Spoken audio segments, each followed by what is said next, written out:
से press conference करते हुए संबित पात्रा क्या कुछ बोल रहे हैं, सुनिए।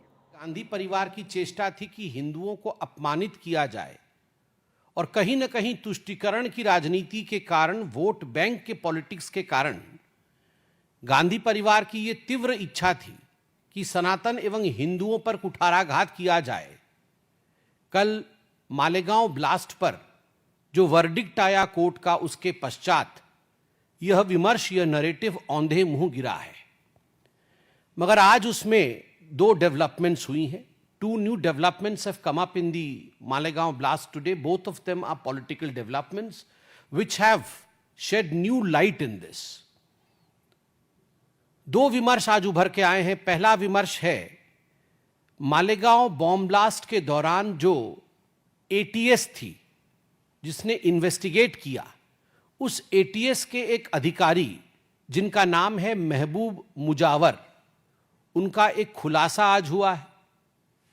वह खुलासा बहुत ही चौंकाने वाला है। आज इस प्रेस कॉन्फ्रेंस में महबूब मुजावर के इस खुलासे के विषय में बातचीत होगी। और दूसरा, राहुल गांधी जी के कहने पर पृथ्वीराज चौहान, पूर्व मुख्यमंत्री और कांग्रेस के कद्दावर नेता, ने जिस प्रकार का बयान दिया है, कल भी दिया और आज भी दिया है, उस पर भी इस प्रेस कॉन्फ्रेंस में चर्चा होगी। पहले महबूब मुजव्वर, जो कि ATS अधिकारी रहे, 2008 में मालेगांव में बॉम्ब ब्लास्ट होने के पश्चात जो जांच समिति गठित की गई थी, उस जांच समिति के एक अहम हिस्से थे। उनके वक्तव्य के विषय में बात करते हैं।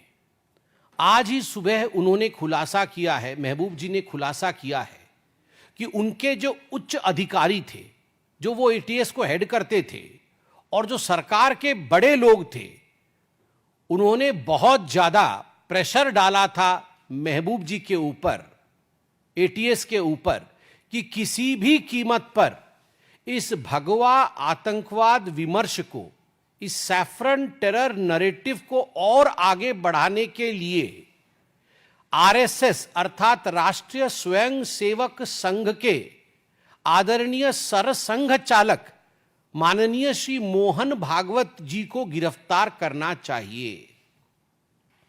यह निर्देश दिया गया था महबूब मुजावर जी को कि आप इस भगवा आतंकवाद के नैरेटिव को आगे बढ़ाइए और किसी भी कीमत पर मोहन भागवत जी की गिरफ्तारी होनी चाहिए।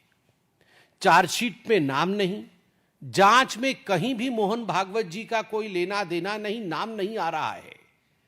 फिर भी जब गिरफ्तारी का हुक्म दिया गया तो महबूब मुजव्वर ने संविधान का हवाला देते हुए कहा कि मैं ये काम नहीं कर सकता, क्योंकि ये संविधान सम्मत नहीं है, ये आईन अर्थात कानून सम्मत नहीं है। इसलिए मैं कानून से ऊपर उठ के ऐसा कोई काम नहीं करूंगा जिससे भारत के संविधान को चोट पहुंचे। और उन्होंने साफ साफ इनकार कर दिया कि मैं संघ के सरसंघ चालक जी को गिरफ्तार नहीं करूंगा, क्योंकि उनका इससे कोई लेना देना नहीं। बदले में महबूब मुजव्वर जी के ऊपर जो अधिकारी थे, जो बड़े अधिकारी थे, उन्होंने कुछ इल्जाम लगाए। Some damning charges were pressed upon this ATS officer, Mr. महबूब मुजव्वर, जिसके कारण से उनकी पदोन्नति अर्थात प्रमोशन भी रुक गई। बाद में महबूब मुजव्वर कोर्ट में गए और कोर्ट ने उन्हें एक्विट किया, कोर्ट ने उन्हें छोड़ा। कोर्ट ने कहा कि महबूब मुजव्वर निर्दोष हैं और ये सारी चीजें जो उनके खिलाफ कही गई हैं वो गलत है। तो आप उस समय की कांग्रेस सरकार की विंडिक्टिव एटीट्यूड को देखिए।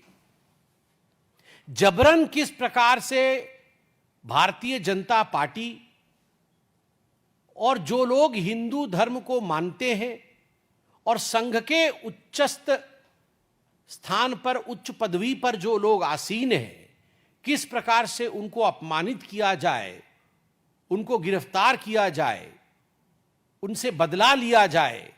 इस प्रकार के विंडिक्टिव एटीट्यूड के साथ उस समय की कांग्रेस पार्टी काम कर रही थी और यह सब कुछ गांधी परिवार के कहने पर हो रहा था। आप बार बार मुझसे पूछ रहे होंगे कि मैं गांधी परिवार के कहने पर हो रहा था, ऐसा क्यों कह रहा हूं। इसका उत्तर माननीय प्रधानमंत्री जी ने अपने ऑपरेशन सिंदूर के दौरान दिए हुए भाषण में बड़े स्पष्ट रूप से कहा था कि एक बहुत बड़ा नेता है जिसने अमेरिका में जाकर वहां के जो खुफिया तंत्र है वहां कहा था कि हमें सिम्मी से बड़ा खतरा हिंदू आतंकवाद से है आज हिंदुस्तान में। और आप भी जानते हैं वो बड़ा नेता कौन है जिसने यूएस के एम्बेसडर से कहा था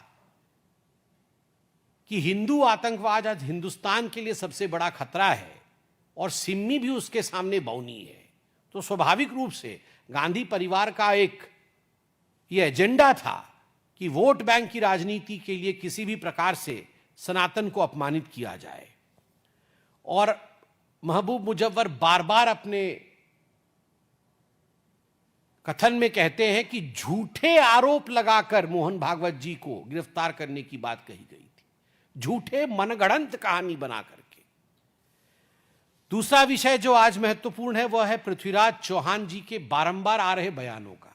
कोई कल एक बार एक्सीडेंटल बयान हो गया हो ऐसा नहीं है, आज भी बयान को दोहराया गया है। आज भी कहा गया है, दो बातें कही गई है। पहली बात कही गई है कि आतंकवाद का धर्म नहीं होता। ये जो आतंकवाद का धर्म नहीं होता ये तकिया कलाम है तुष्टीकरण का। ये आतंकवाद का धर्म नहीं होता वो तमाम कांग्रेसी नेता कहते हैं जब आतंकवादी हमला होता है ताकि वो अपने वोट बैंक को साध सके और तुष्टीकरण की राजनीति को आगे बढ़ा सके। और उसी सांस में in the same breath Prithviraj Chauhan कहते हैं आतंकवाद का धर्म तो नहीं होता है, कहना ही है तो आप कहो हिंदू आतंकी या सनातन आतंकी। वाह, आतंकवाद का धर्म नहीं होता मगर हिंदू आतंकी और सनातन आतंकी कहो, कहना ही है तो।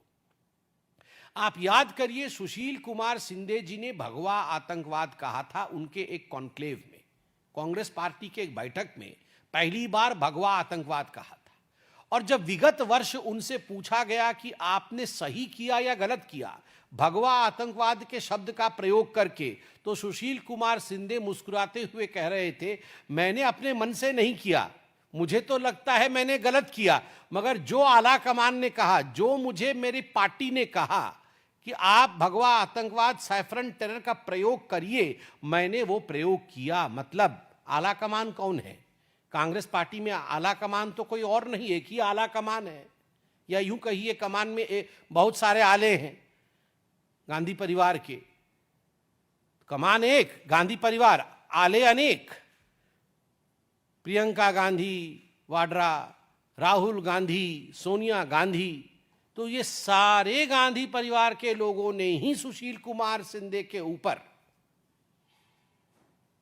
ये प्रेशर बनाया था कि आप भगवा आतंकवाद शब्द का प्रयोग करिए। और आज जो पृथ्वीराज चौहान कह रहे हैं इसमें भी कोई दो मत नहीं है कि उनके आला कमान ने ही कहा होगा। अब एक वर्ष बाद वो जब किताब लिखेंगे तो उसमें आएगी ये बात कि मुझे भी कहा गया था कहने के लिए। और ये कांग्रेस पार्टी की पुरानी आदत है।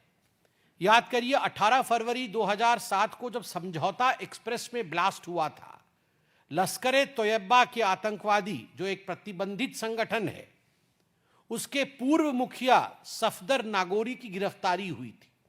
केवल सफदर नागोरी की नहीं, पाकिस्तान के 2 आतंकवादी भी गिरफ्तार हुए थे। मगर इन सभी लोगों को कांग्रेस पार्टी ने 14 दिनों के अंदर, मात्र 14 दिनों के अंदर, और सफदर नागोरी एवं पाकिस्तान के वो 2 आतंकवादी मान गए थे कि हाँ हम ही हैं जिन्होंने बॉम्ब ब्लास्ट कराया था समझौता एक्सप्रेस में, उसके मानने के पश्चात, कन्फेशन के पश्चात भी मात्र 14 दिनों के अंदर छोड़ दिया गया। 2007 में हैदराबाद के मक्का मस्जिद बम ब्लास्ट में भी पुख्ता सबूत थे कि हुजी इसमें इन्वॉल्व थी। 100 आतंकवादियों को गिरफ्तार भी किया गया था मगर सभी को कांग्रेस पार्टी ने बाद में छोड़ दिया गया।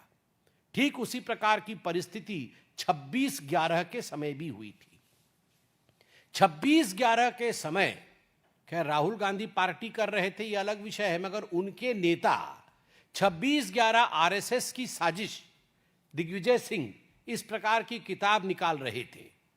कहीं ना कहीं पाकिस्तान को क्लीन चिट देने का काम कर रहे थे, आतंकियों को खुला छोड़ने का काम कर रहे थे। स्वाभाविक है, जिस दिग्विजय सिंह के लिए और जिस गांधी परिवार के लिए जाकिर नायक अपोस्टल ऑफ पीस, शांति दूत है, और जाकिर नायक के एनजीओ से जो पार्टी पैसे लेती है, जो राजीव गांधी फाउंडेशन पैसे लेती है, उनसे ये एक्सपेक्ट करना कि वो हिंदू आतंकवादी नहीं कहेंगे, वो भगवा आतंकवादी नहीं कहेंगे, वो सनातनी आतंकवादी नहीं कहेंगे, ये अधिक है। ये जो पूरा प्रक्रिया हुआ है मालेगांव के ब्लास्ट का, 17 वर्षों बाद निर्दोष घोषित किए गए हैं। जो साथी निर्दोष घोषित किए गए हैं भारतवर्ष के, उनमें से एक सेना में है, उनमें से एक साध्वी है। सेना, संत, सनातन और संविधान, इन चारों पर कांग्रेस पार्टी ने 17 वर्षों तक आक्रमण किया। कांग्रेस पार्टी ने एक सुनियोजित ढंग से 17 वर्षों तक सेना, संत, सनातन और संविधान, इनके ऊपर निरंतर आक्रमण किया, मगर सत्यमेव जयते, अंत में सत्य की ही जीत होती है और सत्य की ही जीत हुई है। मुझे लगता है कांग्रेस का प्रिय गाना है, वोट बैंक रिझाना है, हिंदुओं पर निशाना है, सनातन को निपटाना है। सनातन को निपटाना है, यही उनका मुख्य उद्देश्य है। एक बार तो मेरे ख्याल से, अगर मैं गलत नहीं हूं, तो खड़गे जी ने तो बोलते बोलते ही कह दिया था अपने भाषण में कि हमें सनातन को खत्म करना है, सनातन को निपटाना है। मगर सनातन अविरल है, अनंत है, उसको निपटाया नहीं जा सकता। धन्यवाद। कोई प्रश्न हो तो अवश्य पूछें।